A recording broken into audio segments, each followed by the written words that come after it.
Hello everybody, welcome to Roleplay Chat. I'm Matt, a game master who just can't stop talking about role-playing games. Today's episode is with Tom and Bodhi from Homie and the Dude. Tom and Bodhi talked with me about combat and adding energy and passion to your combat. That can be through descriptions or through movement or the way that your character kind of takes on their own style with a weapon or with a fist.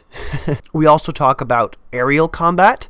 Tom and Bodhi have a Sky Combat D&D 5th edition supplement coming out, and they tap into their expertise in the designing of that system or that subsystem and provide us with some recommendations on how we can add a little bit more spice, a little bit more energy to combat when it pertains to using vehicles, whether that be on land, in the sea, or their specialty in the air. But before we get into today's episode, I have a few announcements to make, and I guess the first announcement is that I've created an Instagram account. Some of you may already know that. I haven't been too good at promoting it, but I wanted to let you guys know that I've created an Instagram account. It's the same at roll_play_chat as for the Twitter account, and I'm going to be using the Instagram account more to showcase pictures of the terrain that I've been making. I feel like Twitter isn't exactly the best platform for that. I mean, I'm still going to share it in both places, but Instagram offers me the opportunity to make, videos and things like that. So I might transition some of that content into Instagram. Time will tell. I also wanted to let everybody know that I've recently written a review article for RPGmatch.com. I had a lot of fun reading and playing Legends of the Five Rings, which is a tabletop RPG system set in like a samurai fiction setting with interesting rule sets, with custom dice. It's a pretty neat game. It does some things really well. It does other things a little less well. So anyway, I'd like to encourage you, if you're interested in that, to go check out my article on Legends of the Five Rings on rpgmatch.com. I'm going to be writing a handful of other reviews for that website as well, so stay tuned for further updates on that. And yeah, without further ado, let's get into today's conversation, into today's episode. I hope everybody enjoys it. Let's get into that discussion. Welcome everybody, welcome to the discussion about combat, whether it be by fist or in the air. I'm here today joined by two folks across the pond that I'm very excited and eager to talk to over my lunch break. It's Tom and Bodhi from Homie and the Dude. Welcome to both of you. What's up, Matt? Pleasure to be here. How you doing, Matt? I'm Bodhi. I'm the son. I'm Tom. I'm the dad, and we won't reveal which one of us is Homie and which one of us is the dude. It's the ongoing mystery. And in terms of us, we're a father and son TTRPG and MMA team. We do podcasts. We have an actual play show. We have newsletters, Discord servers, the nines. So most of that can be found under the banner Homie and the Dude. So at Homie and the Dude on all platforms. That's us, though. Yeah. What's up, dude? How's life? How's life over in Canada? Oh, it's great. It's starting to get cold, though. I'm wearing a blanket on my bottom half that you can't see in our conversation. But yeah, things are good. I got to play a D&D session Sunday night. We had Monday. It was a vacation for us over here. I imagine it might have been for you guys as well. For the Queen? Yes, for the Queen. Yes. Yes, same. Interesting. I didn't think it would be. So it's across the Commonwealth. That's a Commonwealth thing. That's interesting. Oh, wow. Okay. Yeah. It was like a surprise vacation for me because I wasn't expecting it to be a day off, and my kids still had to go to school, so it was nice. I got to send them off and have the day to myself. But I'm super jazzed to have you guys here. It's been a long time coming. Before we dive into our topic at hand, I did want to give you guys the opportunity to talk to the listeners a little bit about yourselves and your style as a game master or player. What kind of tabletop RPG enthusiast or participant are you? And I'll start with Tom. Tom, why don't you go first? Yeah, so I would say initially I'm actually pretty new to D&D. So although I'm old in age, I'm young in D&D experience. And I think the central part of my game as a player is that I really, really enjoy role play. And anything that I can do to enhance role play, and even in my preparation, most of my preparation is really embracing my character, my backstory. To be honest, less about being prepared with my spells, less with being prepared with about, aspects that others might be, mini-maxing about, or that type of strategizing.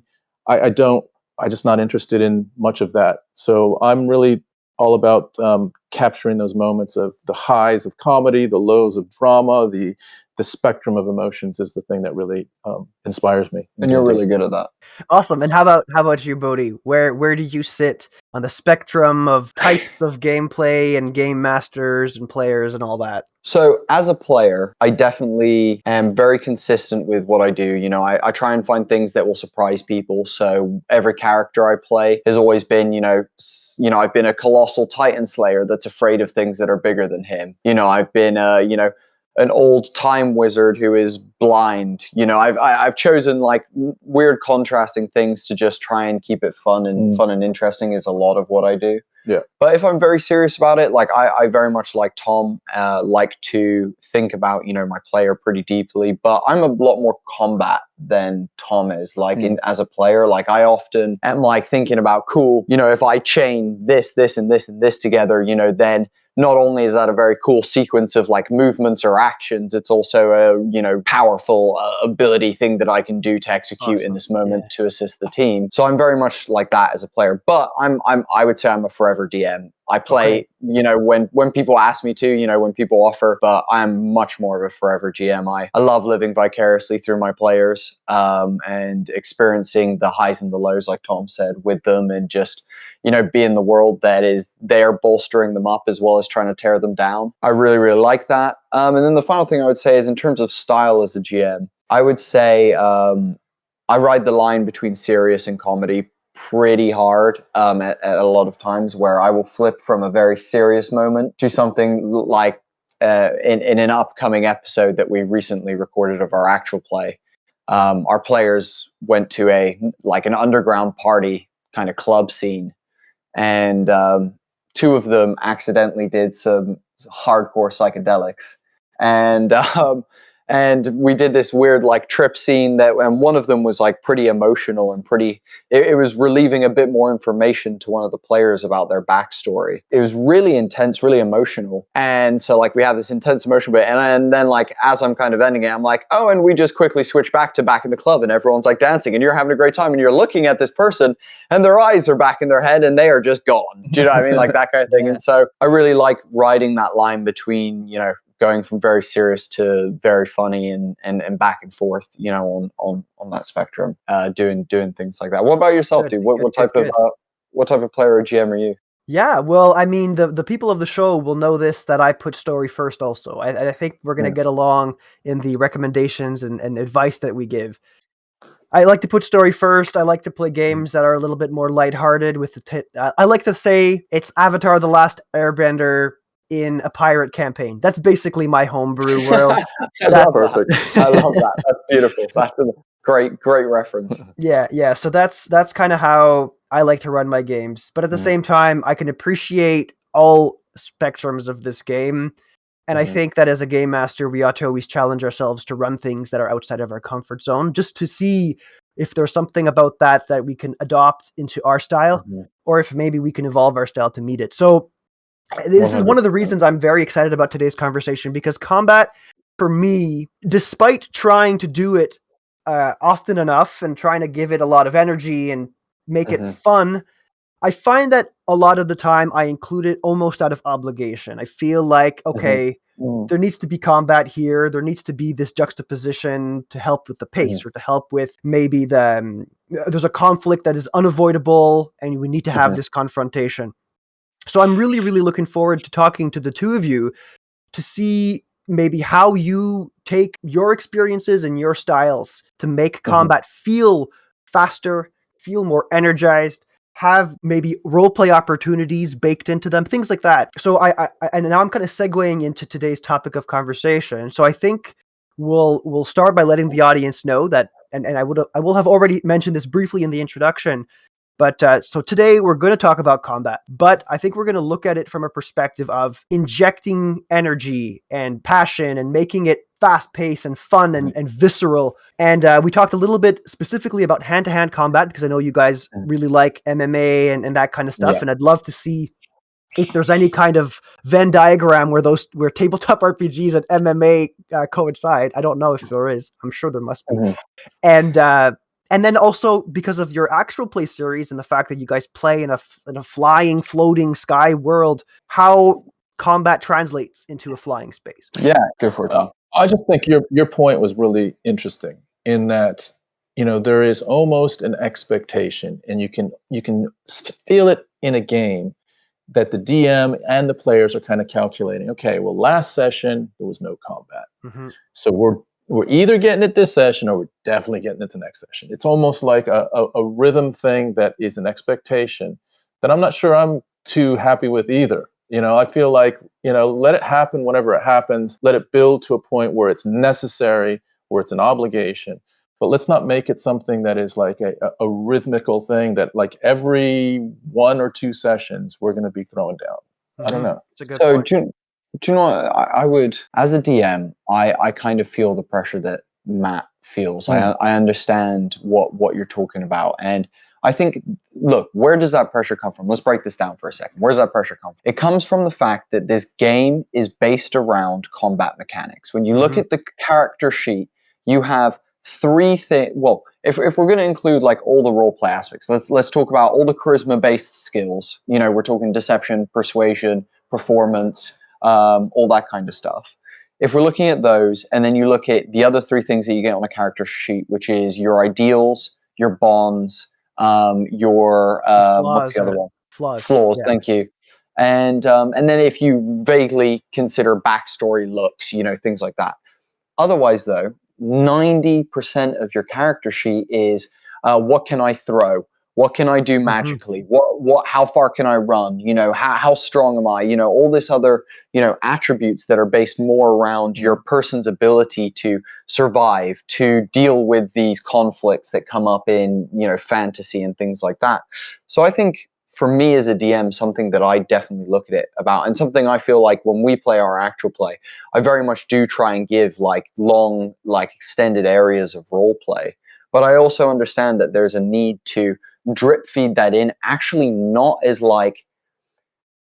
as like player versus like bad guy combat, because I feel like that is sometimes important, which is I think what a lot of GMs get caught in is like, oh, you need to have the bad guy that you're fighting with and like the bad guy of this moment and stuff. And I personally think that you can throw combat stuff in there without having to have, it be a bad guy. Things like our fight night, that we have in our mafia bathhouse, things like the fencing club that we have in Uptown, the underground fencing club, places like that, places where there's, gambling and it's based on physical abilities, and stuff like that. Were they dogs? The dog race, or the dog race. There's things where you can inject some of that combat stuff in without making it a life or death, moment for your characters. But my greater point was going to be this: if we're being honest, D&D is like an action movie. Yeah. It's an action movie. It's a game where personally I feel that tension can only exist if the players are put to the challenge and if their resources are being expended, right? If you have one combat every 3 in-game days, the party is going to blast past it. The caster is going to use all their top magic casting spells, all their highest spell slots, obliterate the monsters that they're facing, and they're not going to feel the crunch and the pressure without a very heavy hand on the part of the game master to make that crunch be felt. So yeah, Bodhi, I 100% agree with what you're saying, but I also agree, Tom, with what you're saying. You don't want it to feel obligated. You don't want it to be you don't want to include it for the sake of including it. But sometimes, and I'll confess, sometimes you just need a fight to happen because the fight is what's going to enable the conflict to really be visible, right? If you have 2 people in a bar arguing about politics, or 2 people in a court arguing about the succession line of the kingdom or what Mhm. have you, sure, there's some drama there, but there's no drama quite like somebody pulling out a knife, stabbing somebody else, and now Mm. there's this pandemonium going on in the ballroom, and the guards are trying to apprehend somebody, and the party's trying to stop this assailant from running away, and they're casting magic spells, or Mm. so, you know what I mean? Like there's a certain level of dramatization that can only come from combat, I think. So I'd like to dissect that with you guys today. So let's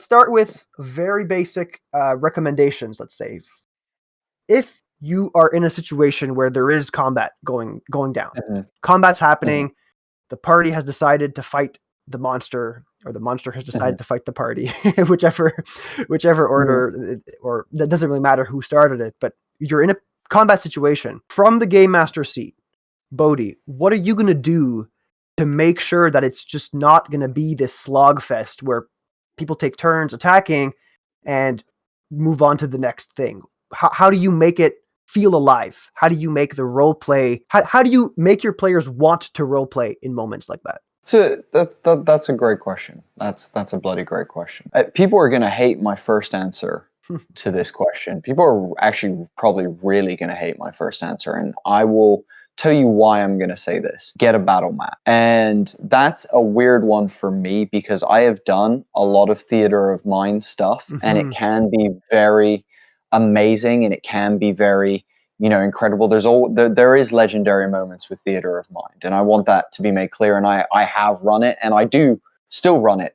The reason I say get a battle map is for two reasons. One, if there is a single beginner at your table, it will make it easier for them, just straight off the bat. And anyone who is new to the game will instantly be able to understand where they are, understand what they're dealing with, and see the cover that they can take, and it becomes a simplicity tool. The other reason is because as a dungeon master, don't get me wrong, outside of the other 35 things that I'm currently tracking while we're about to enter combat, having to also either whichever method, because many DMs do it differently, whether you're doodling something behind your DM screen or you're just picturing it in your head because you've got such good imagination or whatever it is, having to keep track of that other thing that is much bigger than even just, for example, tracking who's got what advantage on what. Imagine, a play space where you have 4 or 5 area of effect spells going on. You've also got, different positions, different, I was going to say altitudes, but like levels Elevation. to a map, Yeah. elevations, thank you, and things like that. To imagine that in your head and whatnot, for me as a dyslexic, isn't the easiest thing. So for me, if I can find some version of a battle map, and even if that's a hand-drawn something or rather by me beforehand on like a dry erase kind Yeah, of like of gridded course. thing, then I would say that's a big one for me. Following that, I would then say, as a DM, breathe. Always breathe. And this is something that I get bad myself, and I mess up, is just relax and just breathe at times. At the beginning of your turn as a DM, though you're probably thinking about it while your players are going, take a second and breathe. Think about strategically, what is this character going to do based on who they are? Think about what's going to happen in this moment based on the type of, race or, personality or, whatever NPC you're running or monster you're running is going to react to this moment. And then go for it. Take that second to really consider it. And your players aren't going to hate you for taking a second to breathe. No one will, actually. I love And that. if you're, do you know what I mean? Yeah, I love that because it's so important. If you want to encourage the people at your table to do that, you should be doing it too, right? You need to 100%. put yourself into the skin of the owlbear or the big monster that's Mm-hmm. even if it's something that is so out of this world and different. I think you're touching on something extremely important there. And I'll say I also agree with you. Power to people who do theater of the mind. I need a battle map. I need to draw things out. I don't know if you can see it, but behind me is a hot wire cutter. I make all kinds of terrain all the time because I think Amazing. that makes a game Yeah. so much fun. But Yeah. I think there's some parallels that could potentially be drawn with the advice you just gave, Bodhi, and what players might do. Because I think, like you said, really thinking about what the monster is going to do and putting yourself in the skin of that person, maybe even acting in the way that's not tactically optimal, but based on motivation is something that I think players might do too. Tom, does that resonate with you when you're playing in a game? How do you approach a combat situation, and how do you kind of ensure that you're not just picking the attack that does the most damage, and how do you make it feel alive and feel like your character is there? Yeah, someone actually that we play with said something that I remember every now and again. And they said, it was something like, what would the 7-year-old version of you do? Right. So in some sense, that's a little bit silly, right? Because they aren't as sophisticated and all of that. But in another sense, there's a sense of wonder in this situation, right? What could I do that would be absolutely, possibly not the most percentage-based decision or solution, but might be absolutely fantastical if I pulled this off? So I like to play in that space a little bit. I also really like to think about the other players in the combat, and is there a way that I can tag team with them possibly? Is there a way Nice. that, so we talk about a lot of times being more the person that's laying up the pass than the person that's slamming the ball down into the hoop. So trying to be an assist man in certain really creative situations. So I very rarely am trying to do the most powerful thing in a situation. In fact, I'm trying to do something that I think might be uh, visually or experientially on the table, something that would be A, fun, B, possibly a long shot, but if I pulled it off, it could be pretty damn cool or funny or dramatic. And then the last thing I would say is I am continually looking for moments to role play every single round.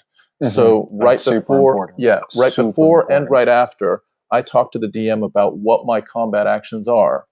I am role playing either with the other group, with myself, maybe talking to myself, and then other people after my combat. I'm also expressing I myself. would say, like, for players, three pieces of advice that Tom and I like give to players when they're new or things like that is: one, find a reason to say yes with your character, but that's more of an RP based thing than a combat. Always try and assist, because if everyone at the table is trying to assist each other, then everyone's gonna get a dunk moment. Everyone's gonna be able to dunk. And then the other one we say is, every turn that you have in a round of combat, unless you are stealth and someone who is like a stay in the back and snipe kind of person, you should be moving and talking every round. Your character should never be stood still. You shouldn't be like, if you're in a creature's space and you're in their threatened range, you're like, I don't want to leave that threatened range. Cool, move around their threatened range. Just realistically, show that your character's jerking, ducking and diving, moving, dodging, tentacles, moving around them, trying to get space, that kind of stuff, as well as also talking to each other, strategizing. You're like, hey, he's got a weakness on his back, or check this out over there. Did you see that? Always talking, or even just talking to the person. If it's a human, being like, yo, I'm about to cut your leg off, homie. I'm sorry, and like, or whatever. Like, I think you do really good at that. You're really good at, like, almost every round getting into some sort of verbal altercation for a couple of seconds with another team member, or an NPC or I'd something. like to tap into something you said there, Bodhi, about always moving.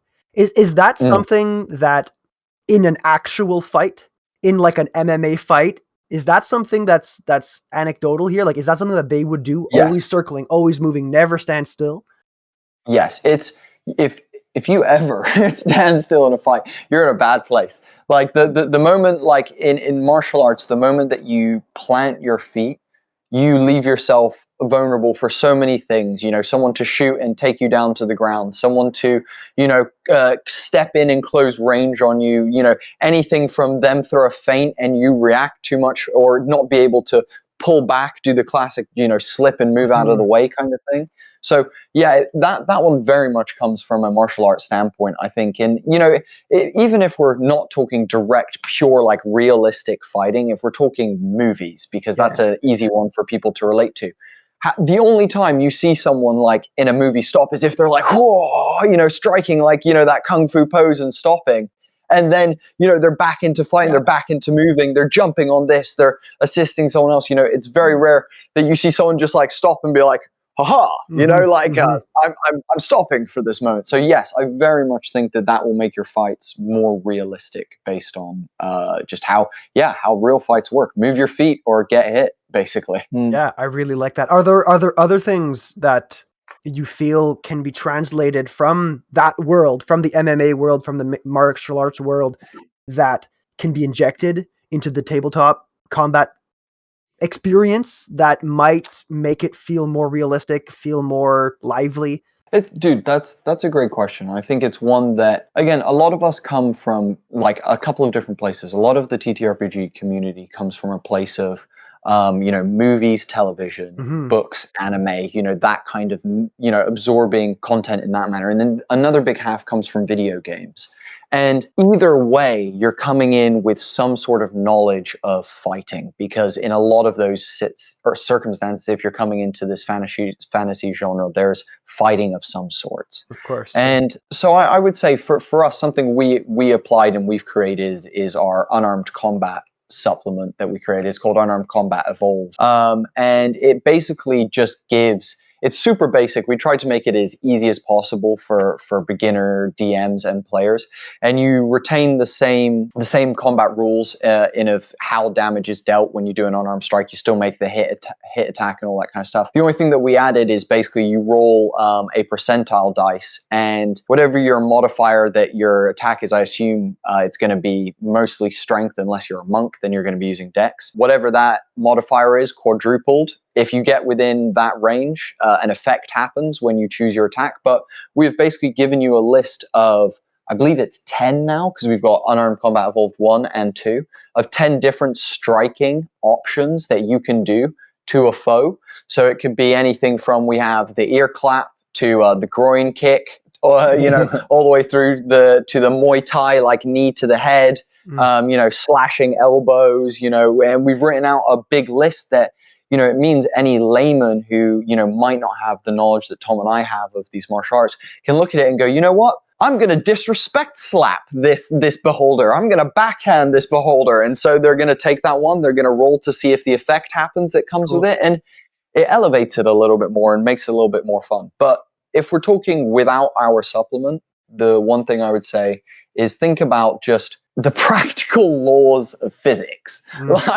Like, don't be like, Star Wars, like, I'm going to flip and rotate and like do a 360 spin. And then right at the end, I'm going to hit you with my last kick. It's like, think about what's around you and the logistics of what you can do. If you're, stood right up close to someone and you've got a sword, it might be a case of, when you're describing it, it's like I step back and go back in. I throw a hook, and then if you've got unarmed, if you're a monk and you're doing it, I hook to the body, hook to the head, kind of thing. So descriptions of just basic realism, I think, is the best way to do it. Actually, yeah, I think what I would add is that sometimes describing combat can either be really fun for some people, you're totally and for right. other people, it can be a moment of anxiety. Like, I don't know what to say. I don't know how to do it. And sometimes, so if you have a table of people, here's what I would say that's probably going to be fairly controversial. But if you have a table of people, I would suggest that you nominate the person that is most capable and comfortable describing combat. Doesn't even have to be the DM. And when there's a combat moment, for those of you that are uncomfortable, defer to them, because it's a win-win. You don't have to do it, and they're good at it and enjoy it. And it comes to life a little bit better.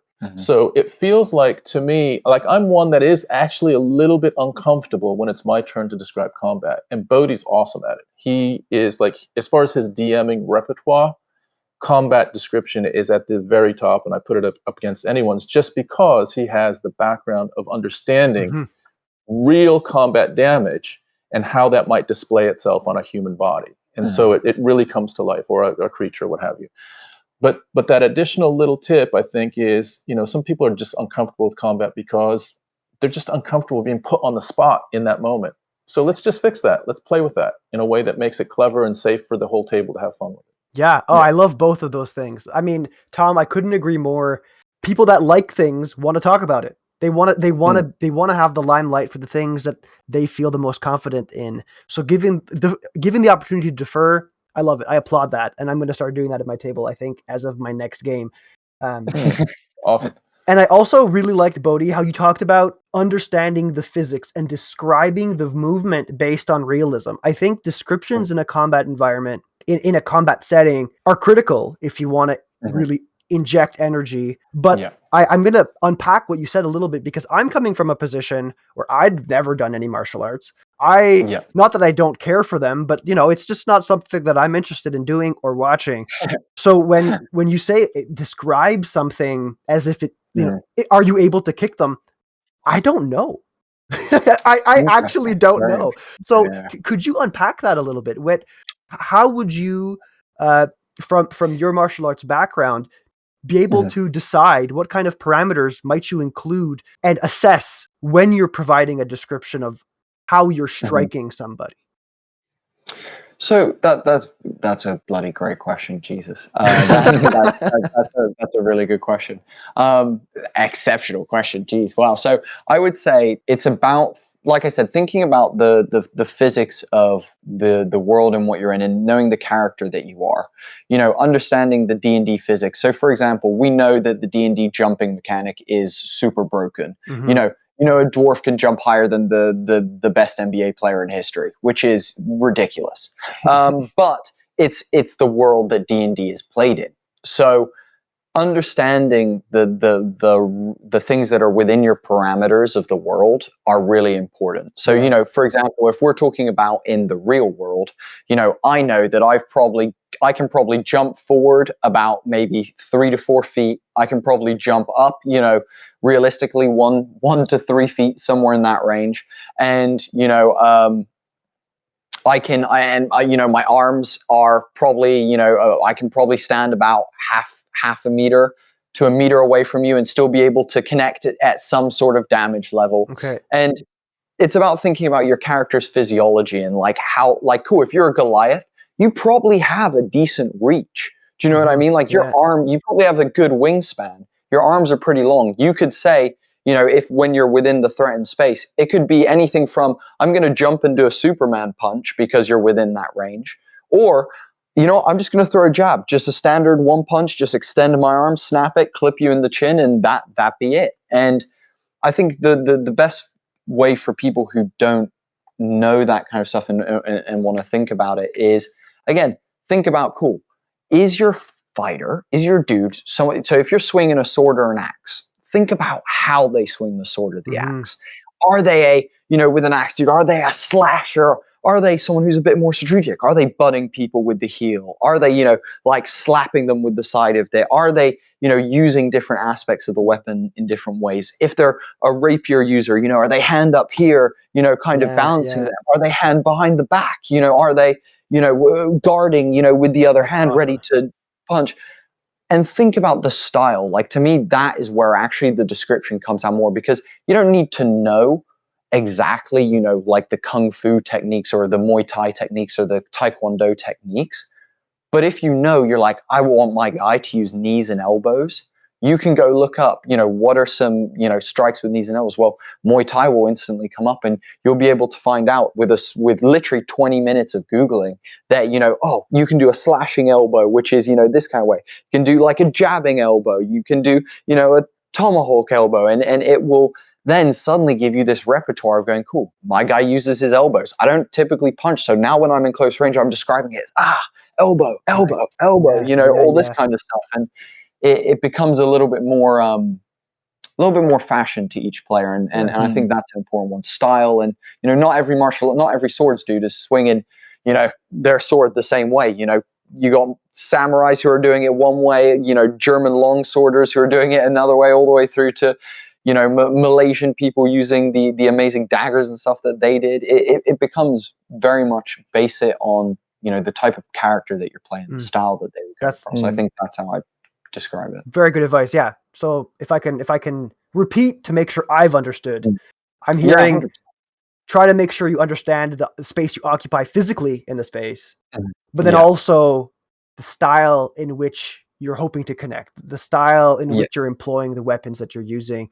And I like that because it continues the transition from the pure physical action into the character and who that character is. Tom, when you're portraying a character, how does that affect your decisions? How do you determine a style for a character that you're going to be playing?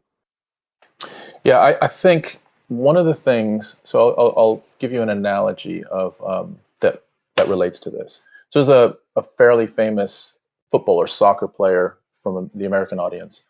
His name's Wayne Rooney, and he talks about how he would, the night before a match or a football game, he would visualize all of the different ways he'd be playing during that match, all the players he'd be playing against. He'd even ask the equipment manager what color uniform they'd be wearing for that match, so that when he visualized it, he would be able to get as real as he could of, all the different opportunities he'd have to head the ball into the net, or to pass the ball to someone that's releasing behind one of the defenders that he knows is a little bit slow, that type of thing. So if we translate that to D&D combat, I would suggest that close your eyes maybe 15 minutes before the next session and visualize your character. And not just your character, but your character amongst your fellow players, but also amongst possible monsters or enemies that might come up, and how your character might move. Are you talking about like a kata, like, them going through like martial arts movements and seeing what that kind of looks like in a way? Yeah. Is that what you're talking about? I would say, yeah, that, and I would even like say, okay, so like I've got this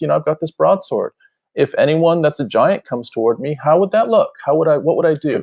If I'm a dwarf, well, I might try to slide underneath his legs and clip him from behind. And I'd like visualize like all these different scenarios and have fun with them, and try to bring them to life. When you're visualizing, really, really try to be as realistic as possible in your character in those situations. Yeah, and have fun with it. Like when you're visualizing it, make it a fun little space of, what are some of the things that my character could do that would be really interesting, really fun, really awesome. Like, what could my character do? Could my little dwarf, like, jump off of that table, and like get some airtime and come down on something that's twice as tall as it? Yeah, it could. So maybe the next time I'm looking for a little shelf on the wall, or I'm looking for my partner, and I'm going to be like, yo, hold your hands like this.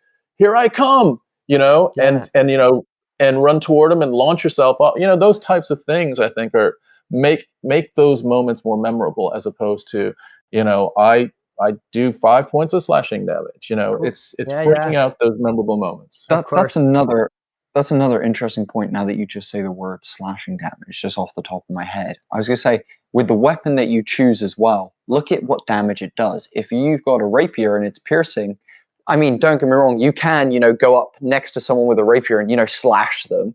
But predominantly, you're going to be looking at, lunging, jabbing, that kind of thing. Look into, shuffle, step, and, kind of jab, as opposed to, it being something where you're going to be doing wide, round, cross-like swing motions with a rapier. Yeah. So if you have slashing or piercing damage, that's even an even more basic way if you want to try and find style. Just look at the weapon you're using, and from there, we've been talking about unarmed combat a lot, but if you're using a weapon, if you've got a bludgeoning weapon, it's going to be like bonking people, so just think about how you're doing like slapping damage to people, basically, and think about how you kind of cause that. Bodhi, I couldn't agree more. Each weapon kind of has its style baked into it, so that's really a good piece of advice if people are feeling lost about where to go.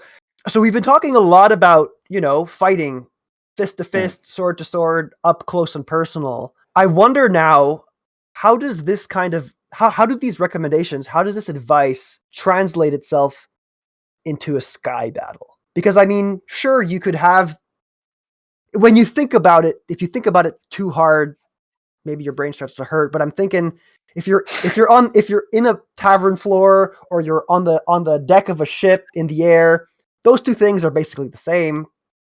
Unless you start throwing people overboard, I guess. But what are some of the things that you need to consider if you're in a space where you're in the air, you're flying? Like, what are some of these differences, these distinctions that really stand out to you? That's a great. Sorry, I laugh because when you say, when you think about it, it must hurt your head, and the answer is yes, it does. It does. It does in fact. Daily, in fact. It hurts my head regularly.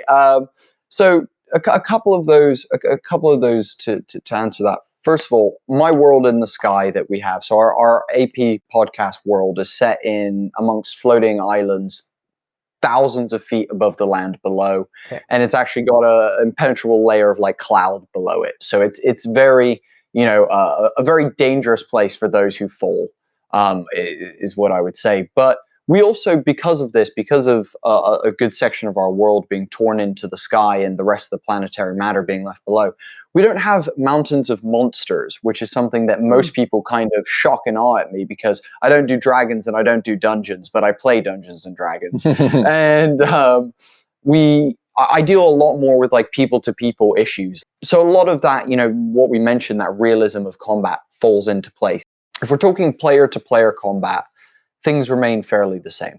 You have players coming from one airship to another, and once aboard, the other's airship, it falls into very similar D&D rules. You're going to be hitting each other with weapons, spells, projectiles from weapons that are firing them, all manner of things like that.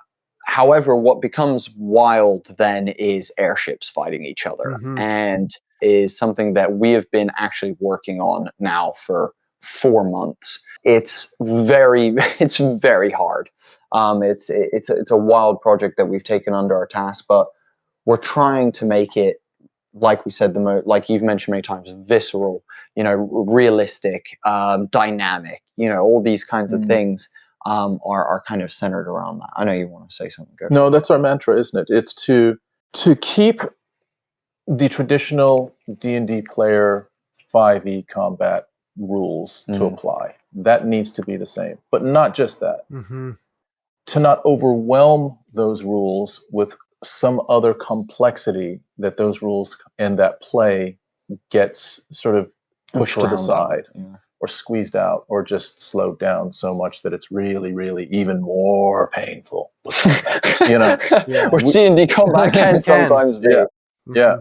So we're trying to thread the needle of making an airship combat system that is fun, simple, super dynamic in movement and weapon usage, but complementary and not overwhelming of 5e player combat. And it's tricky. And that's the El Dorado for us. And we feel like we're onto something that in a lot of ways has captured that. We're still working on little bits and pieces here and there, even, just before we got on the call today, still trying to figure out, different aspects of movement and maps and, different aspects of tracking and all of that. But we feel like we've got the germination of something that meets that criteria. I'm hearing a lot of really fascinating things from what you guys are saying, and I don't want you to don't feel like you need to spoil your source material here, but I kind of want to know, and I'm curious because I run ship combat in my game where they're not in the air, so I'm happy that I'm only stuck dealing with one like XY axis and that's it.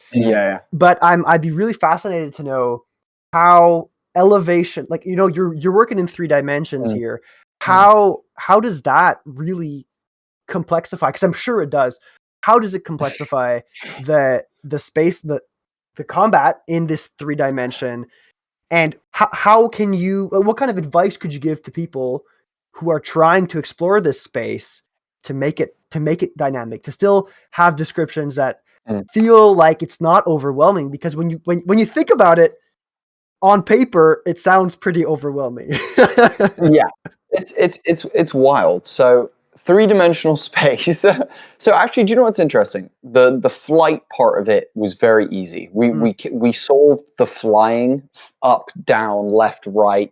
Turning your ship. That was actually one of the first things we conquered, and we've actually had the same flight mechanic rules for a while now, maybe since month 1. And they are really solid. We feel real confident about how they work. You spend speed to move your ship, and then each turn it's about either you respend the same amount or you alter the amount of speed you're going to spend for different, how much momentum you carry, things like that. What became interesting about the 3-dimensional part was actually weapon ranges, actually, and how, shooting, a weapon upwards, realistically, if we're talking maths-wise, you're looking at hypotenuses and, all this kind of stuff, Pythagoras' theorem, is legitimately what you're looking at, geometry. Mhm. So what we've done though is we've simplified that massively. We've made it way easier, and we've made it so that you just need to know. We have different air zones, so you can shift instead of going, I would like to go up 10 feet. It's a case of cool. I'm going up to a new air zone. I'm going down to a I new air see. zone, and it allows then for this kind of stacking thing. And what we then do is we go, cool, now that you're in different zones, you can now shoot across X amount of zones based on the range of the weapons. So, everything, let's go with 0 to 60 can shoot across X many zones with a reduction of X on the attack roll, or so on and so forth, things like that. With that though, descriptions are super important. When you're like, think about how you're going to be able to describe this and all that kind of stuff. I think actually it comes from as your player when you're in that combat. So as a DM, it's about, making the movement seem dramatic. It's about making these, even if it's a turn, make that dramatic and visceral for your players. You're like, as suddenly, the ship next to you begins to creak and, crack as it begins drifting and turning towards you, facing its guns, at your starboard, blah, blah, blah, blah, things like that. And then as players, I think your job is to put yourself in that position. If your pilot is like, fuck it, we're going up 3 zones, then as a player, you're gripping on and you're like, G-forces, Jesus, as you like barrel upwards. Because if we're talking 6 seconds per turn and you're going to fly up, 2 zones, 1 zone, however many zones, that's going to be an intense bit of movement from a air thing. So as a player, it's just about thinking, again, back to the logics and the physics of the moment of, if you're bursting through 2 air zones, how well are you standing up right now? Like how good is your balance is the question that I would be asking myself as a player. What about you? What do you think about that? Yeah, I think to your point, Matt, it can feel like a lot. And the constant feedback that we have had is keep it simple, keep stupid. it simple. Just keep it simple. The simpler, the better. Yeah.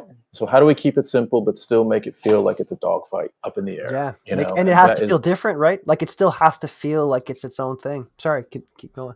No, exactly. No, you're right. You're totally right. Yeah, so each zone has its own characteristics. So you might have like a zone that's really, really windy and has some, wind shear to it, and might realign the direction of your ship. You might have other zones that might have different weather climate in them. And so that adds a little bit of flavor to it. But what I would say is, mechanically, it feels like we're trying to keep it as simple as possible, while adding color and flavor for the DM and the players to then build in the drama that the mechanics don't have to do. But not so flat and basic that it's theater of the mind. It has some actual discipline and rules to it. I think it comes back to, again, as a DM or as players, know your ship. Come back to knowing your player, know the body that you're in, know the ship that you're on. Know the rules of that ship. So, if you guys don't have a parachute locker somewhere, you bloody well hope you've got a safety line system so that you're not falling off, or you've got some sort of glider suit system so that you're not falling. Whatever you've got so that you're not falling off that ship. Make sure you know where it is. Make sure you know what weapons do what. Make sure you know your ranges. And then know how the ship acts. If your DM or the person who's the pilot of your ship has been like, oh, she doesn't deal with right turns good. Cool, you've said it. Now it's canon. So your ship doesn't do right turns good. So now everyone knows that. And now anytime you need to do a right turn, it's maybe not going to do it good. Yeah. Or is it just you as the captain? Is that a pilot issue? And now we're going to deal with player backstory. Do you know what I mean? Yeah. And that's what it comes down to. And you kind of stole the words out of my mouth, because I was going to go there. I think when we talk about vehicular combat, whether it be in the air or on water or in carts, that vehicle is its own character. Or in my eyes, that vehicle is its own character. It deserves its own character sheet. There are systems I've hacked up the 7th Sea system so much because in my game, that's what we use, the the vehicle, the boat character sheet, where you put in things, it levels up, it gets a history, it has its own quote unquote bonds and flaws and ideals, and it's still it's not alive, but because of how important it is to the combat, to the world that you're playing in, you should give it that kind of elevation of status to be its own character.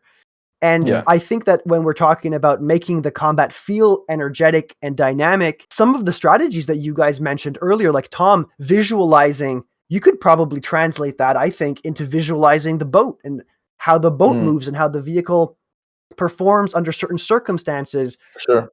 Bodhi, you talking about the tools on the boat, I think that's super important also, right? Know where the resources are, know what the powers of your vehicle are, just like you should know the strengths and powers of your character. And if you can do that, and you can use descriptions in tandem with these powers and physical space and movement, like we've been talking all along, I think you can still inject passion and energy into vehicular combat. I agree. I don't know if that sparks anything in either of you, but I'm looking at the clock, and I guess I'll give you guys the floor real quick before we transition into the conclusion about vehicular combats, air combat. Are there any other things that come to mind? And maybe I'll start with you, Tom. Any other things that come to mind that you can do as a player or a game master to make vehicular combat in the sky more engaging, more energetic, more alive? Yeah, I thought of something while you were talking, Bodhi, and it was you can create additional feats for players that allow them. So they have their usual repertoire of weapons and skills and all of that, but potentially they could take on almost like a different personality, a different skill set on a ship. That would be quite important and would be another layer of personalizing your character. So I might not be someone that likes to steer the ship, but I sure as hell might be great at like a harpoon. I might really like to be on a harpoon. And so we have allowed for building in additional expertise in players to be even more equipped to man this big old vehicle. Awesome. And so there's elements of that, but also there's elements of how players interact with each other, elements of how players interact with other crew members on the ship, and so we have I feel like a really nice balanced mechanism for players to continue to have the spotlight on them, which is really important, but also have a vehicle, literally and figuratively, to enhance their experience in the combat. So yes, it's all about all of their own abilities, but can they now access some other opportunities on this vehicle to enhance the experience of combat? So that's something that I think we're thinking about, and I feel like we've addressed in certain ways. Awesome.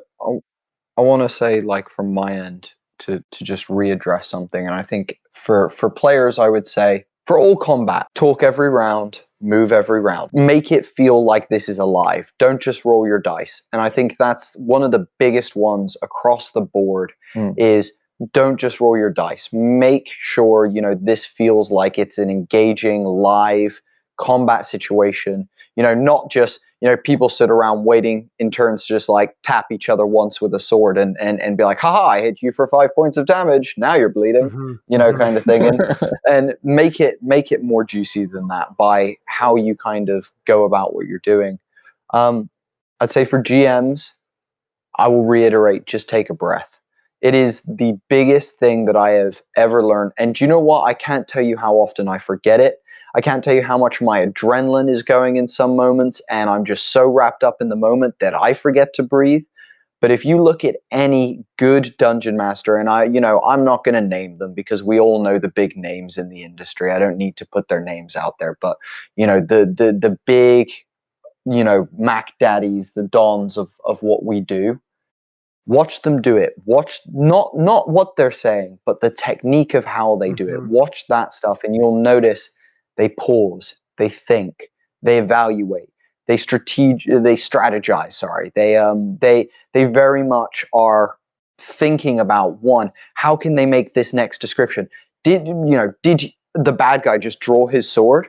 Or did he slowly pull the blade from his scabbard as the light gleamed off of it in the alleyway?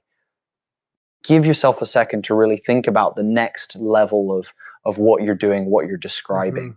And I promise you, in every moment that you do that, there will be an adjective, there will be a verb, there will be, something that you add in that ends up being just a little bit more like, oh, damn, like that was, oh, I wasn't expecting that. Or you might even surprise yourself. So, and I think that applies to everything, whether you're talking about, oh, the ship did this, you collide with another ship, splinters of wood go everywhere, blah, blah, blah, blah, blah. If I could add to that, Bodhi, really quickly. Yes, please. Please I do. think Please, people please. too should, when you're considering vehicular combat, I can't speak for air combat because I've never done it, but I think some of this might translate. I think people need to look at the space that they're in, right?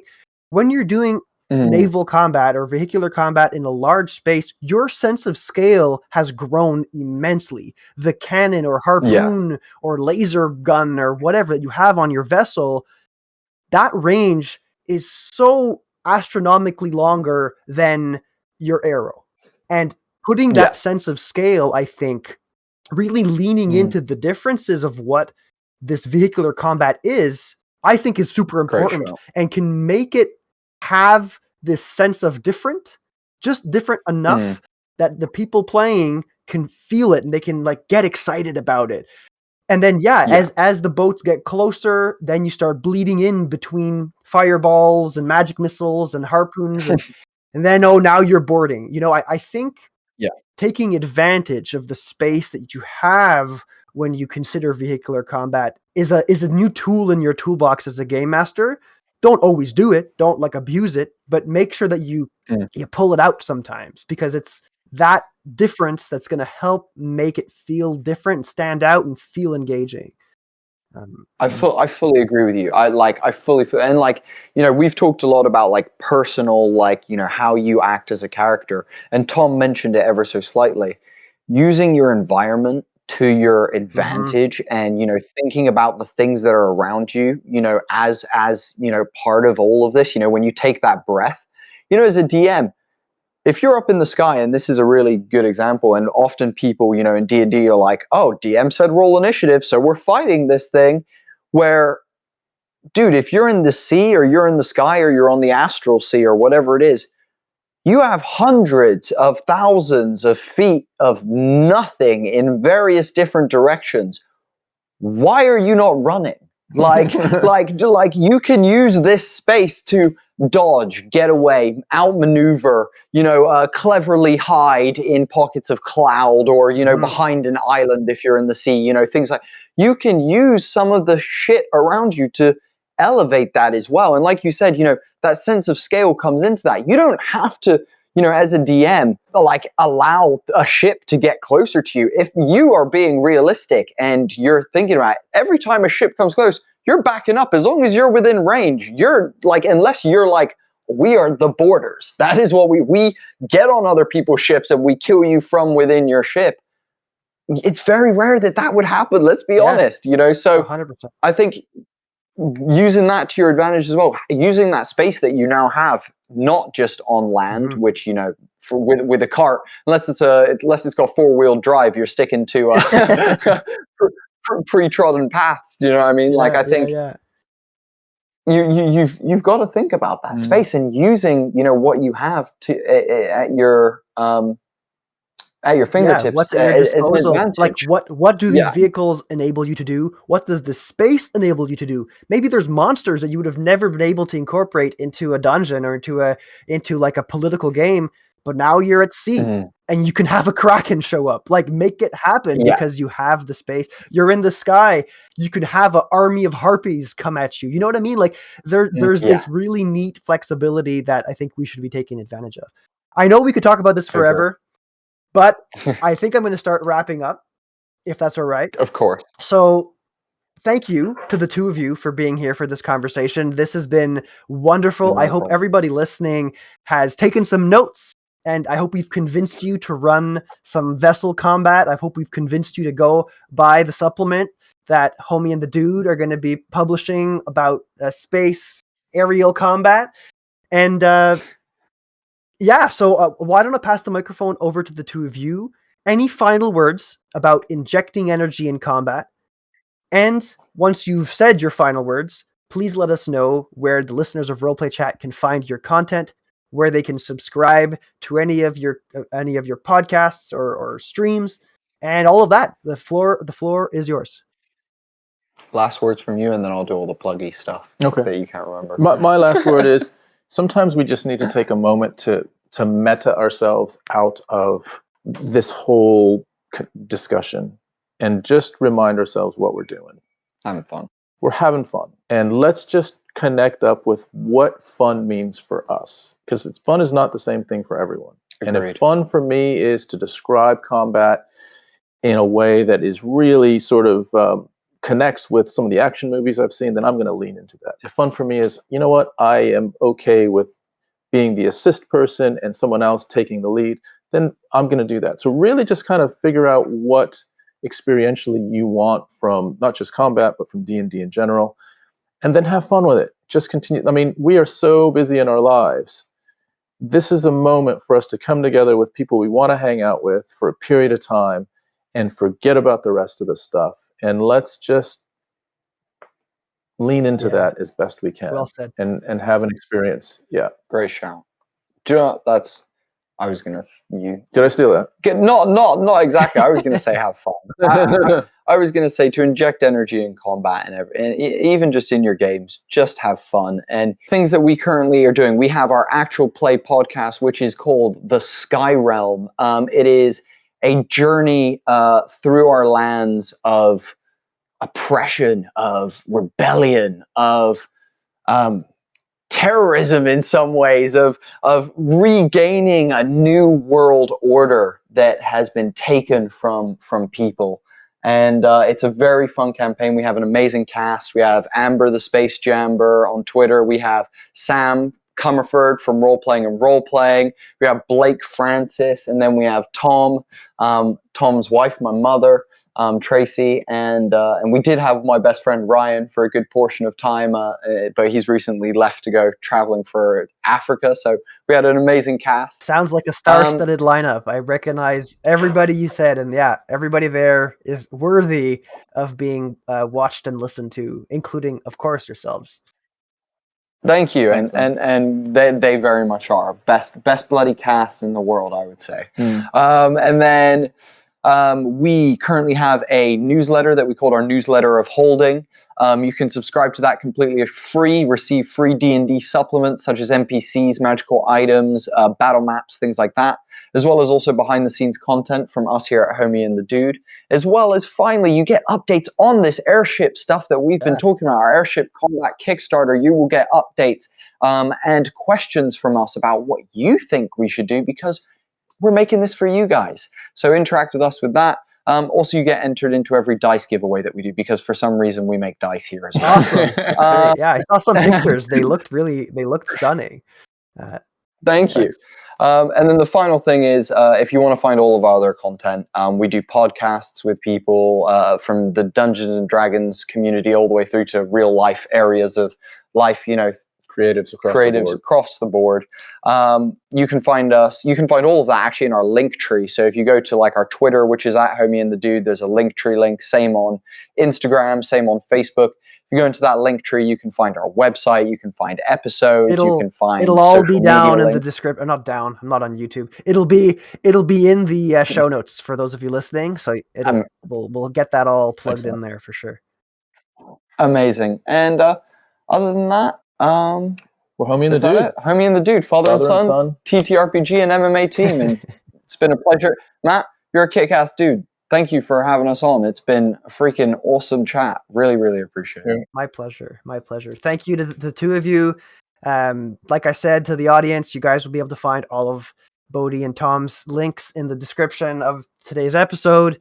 And thanks to the two of you, this is, I'm jazzed we got to talk about this. Now I want to talk about ship combat for like another 2 hours, which I don't feel like I can at this exact moment, but maybe I'll have you guys back if you want to, and we could talk about ship combat more specifically, or maybe, I don't know, we'll figure something out. But If you needed to ask me questions about today's conversation, you can reach me on Twitter. That's at roll_play_chat. Or if you don't want to be limited to a 250 character limit, you can send me an email at contactroleplaychat@gmail.com. Thanks again, Tom. Thanks again, Bodhi. Catch you in the next one. Thanks, guys.